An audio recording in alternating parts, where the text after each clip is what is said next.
Hi, I'm Julie Weber of Liberate Ministries, and today's topic is called Release and Moving Forward.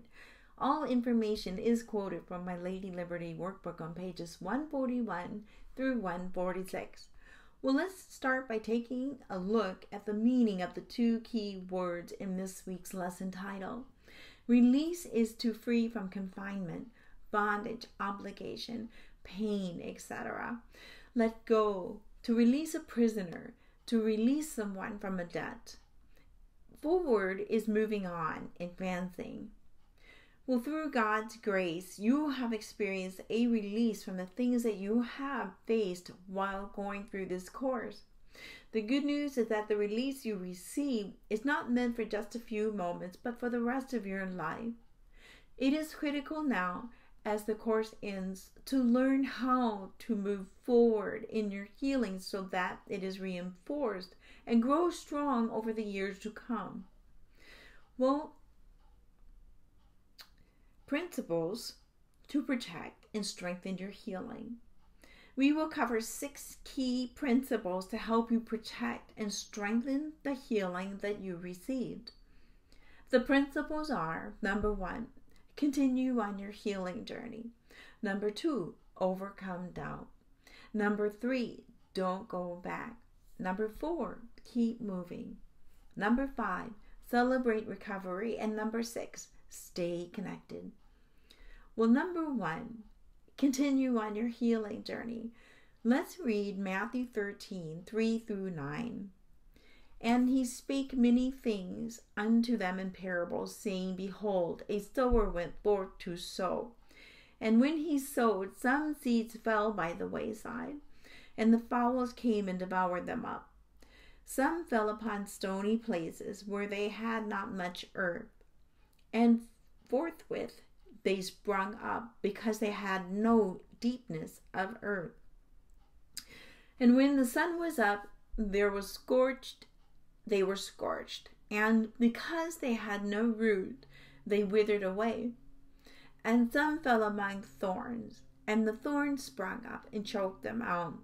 But other fell into good ground and brought forth fruit, some 100-fold, some 60-fold, some 30-fold. Who hath ears to hear, let him hear. Well, in the parable of the sower, much of the seed sown was devoured, dried up, or choked out. The good soil that Jesus talked about was the only soil where the seed was able to grow and multiply. Your heart is like the good soil in the story. You have been tending to your heart for the last 9 weeks. Gone from your heart are the stones of guilt and shame. Your heart, the good soil, is moist, watered with forgiveness. Also, your heart is richly nourished from the Word of God. The purpose of going through the course and the memorial service is to grow the effects of healing in your life, to produce a great harvest. Well, that is why it is important to continue on your healing journey. Just like the farmer who quits working the soil can expect the soil to produce fewer crops over time, we can also expect our healing to produce less of a harvest in our lives if we stop cultivating the good soil of our heart. So throughout the years, I have been extremely encouraged when I hear a post-abortive woman tell me that they are continuing on in their healing journey. So how do you continue on in your healing journey? Well, God has been speaking to you as you have viewed and processed these videos. He will be your best guide as to how to continue. You will want to continue reading your Bible, and He may direct you to read additional books on topics surrounding emotional healing. You will also want to keep the discipline of prayer in your life that you have strengthened during the course. Number 2, overcome doubt. When we make a decision, it is natural to wonder if we have made the right choice. Doubt is unpredictable because it might come 1 week later after the decision or many years later. At some point in the future, you might want to question if you were really healed of the trauma of abortion. You might think that nothing has really happened in your life. Satan is also quick to reinforce those thoughts and plant new thoughts of his own to tell you that the release you experienced was not real. So when doubts come, this is the time to look at the evidence of your healing. Review my videos and their description notes to be reminded of the teachings that changed your thinking and caused you to begin to live a different way. Most of the videos also list their Bible verses for you to search out again. If you feel that Satan is the one who is causing you to doubt your healing, be reminded of this following verse. It's James 4:7. Therefore submit to God. Resist the devil and he will flee from you. So by submitting these thoughts or these doubts to God and resisting the devil, we are assured that he will flee from us. Number 3, don't go back. Have you heard the concept of burning bridges? In war, armies would advance. As armies would advance, they would often burn the bridges behind them so that they couldn't go back. So once they gained territory, the commander made sure that the soldiers went forward and didn't retreat. Spiritually, it is the same way. We need to advance beyond the memorial service and burn the bridges behind us so that we do not go back to the old way of thinking and living and lose the effect of the memorial in our lives. So how do you want to look at life? Through prison bars or without prison bars? Our family once took a trip to Disney World Epcot Center in Florida, and we visited the nation of France and saw a mime in a ball. He was walking in this human-sized, clear plastic ball very slowly. He kept looking for a way out with his hands, but as he advanced, he had no way out and had to stay captive in this ball. This was his prison. He was looking for freedom, a way out. I was struck by the fact that at some point, he must have entered that ball on his own and entering that ball on a daily basis. He also noted that the plastic walls of the ball were not overly thick and that the mime could have torn his way out of the ball anytime he chose.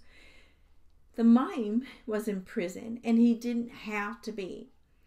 Be conscious that you have been released from the bondage of the negative after effects of your abortions and that you need not enter your prison cell again.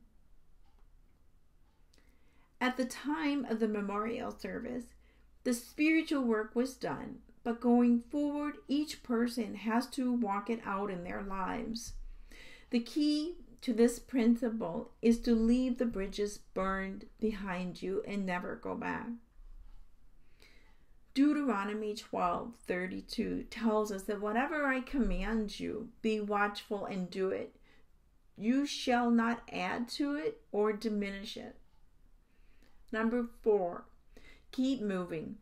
John Maxwell, author of the 21 Irrefutable Laws of Leadership, says that the momentum is easier to steer than it is to start. For example, it is harder to get up out of the water and moving on a pair of water skis than it is to steer the water skis once you are moving. To apply this to your life after your abortion healing, keep moving. It is easier for God to steer you than if you remain at a standstill. By moving forward and trying new things, God can steer your course. Can you remember a time when you tried many different ideas, but they just didn't turn out? I sure have. And after each attempt, I may not have always been succeeded, but I definitely knew what I didn't want to do.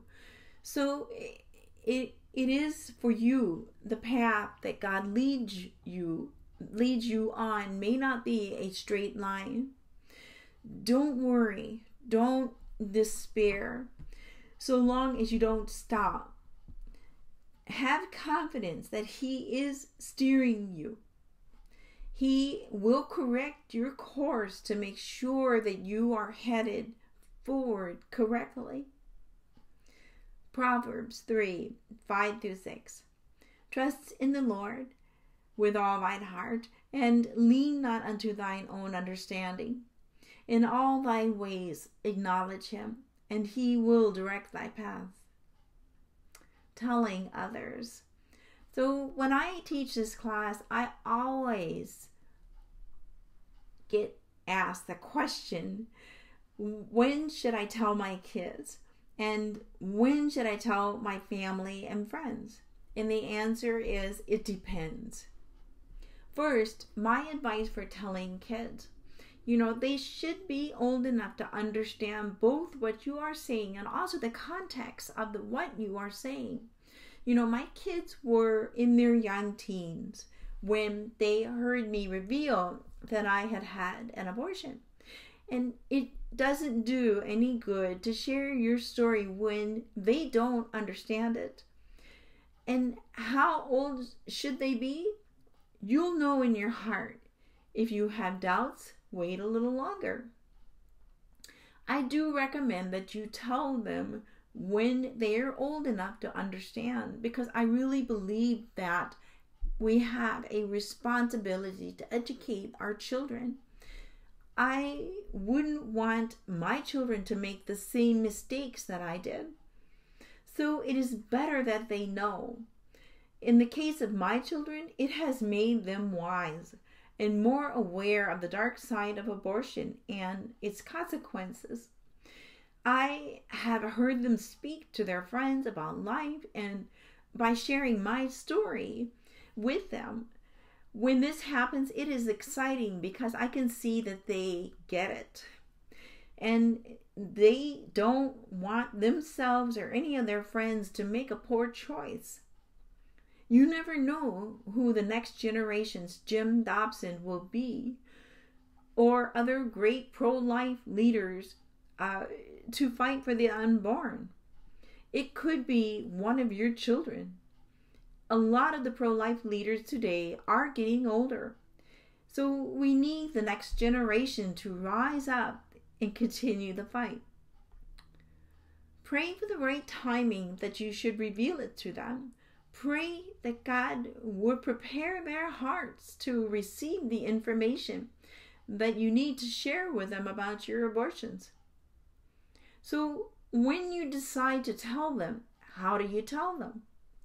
Pick a time when you have their attention. Tell them your story.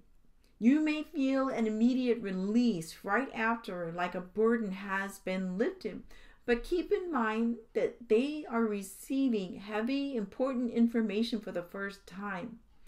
Their reaction may be mixed when you first tell them. They have lost a sibling, and they may need time to process this about your abortions. They may feel momentary shame or embarrassment. They might be angry for a while. Pray for them while they take time to process this information over the next week or so.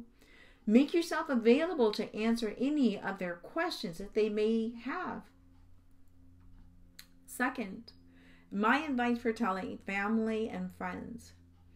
Like you did for your children, pray for all the people you want to share your story with. Pray that God would soften their hearts to receive the information that you want to share with them about your abortions. Pray for the right timing that you should reveal it to them. You may not want to tell them while you are going through this course. That also depends upon you. The course is designed for you to focus on your healing. You yourself need to come to the grip with your past abortions. All the pain and the emotions have been reawakened and are close to the surface.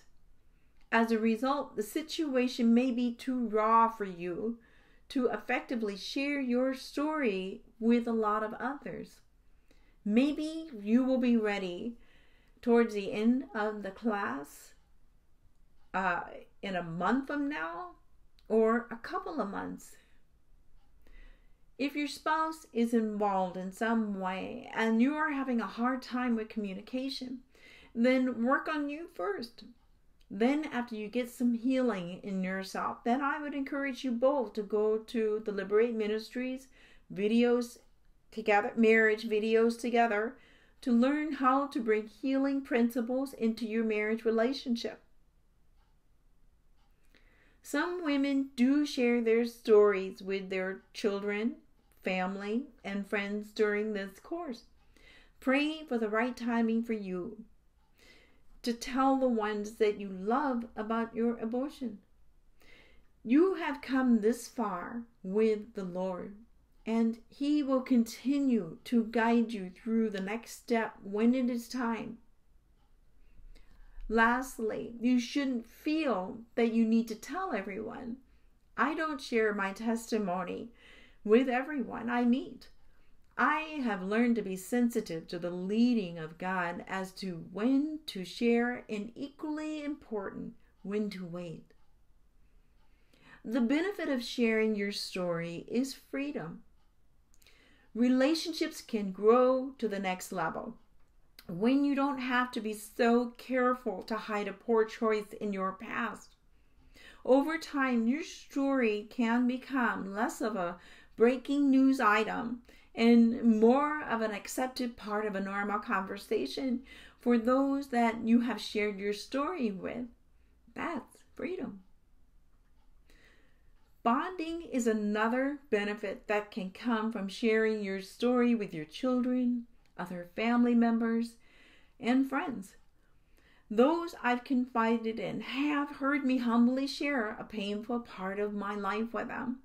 And in the end, this has allowed me to grow closer with them. Some of my students have told me that they have experienced an added degree of closeness with those after they have shared. In fact, some of the people I shared my story with felt relieved when I told them, because they sensed that something was going on. So be led of the Lord, because He will continue to guide you in this area. Number 5, be sure to celebrate recovery. You took a big step in personal growth by completing this course. Reward yourself for having the courage to take some personal time to grow with the Lord. Think of all this past time and weeks as an investment in your future. Number 6, staying connected. You know, most post-abortive women develop some interest in pro-life issues as a result of their own healing. Well, here are some ways of staying connected to the abortion recovery field in our cities, states, and nations. Get on the mailing list of local pro-life organizations whose belief you support. Get on the mailing list of abortion recovery organizations where you are in agreement with their beliefs. Volunteer at local pregnancy help centers. They are often in need of volunteers, and many times they will provide training. Understand and become aware of your nation's laws that involve life support issues for you as a woman. When appropriate and safe, get involved. You will likely cross paths with others who have had an abortion. Always be ready to share your testimony with them. Giving out to someone the way you have been given to in the abortion recovery healing area helps those who are not healed yet. So consider being a resource for them. Let me pray for you. Dear God, go in peace and serve the Lord with new energy and purpose. Let no one tell you that you are not healed. Dare to live and love those you encounter without the chains of guilt and shame and grief and doubt of the past. Amen. Well, thanks for watching. Live life liberated.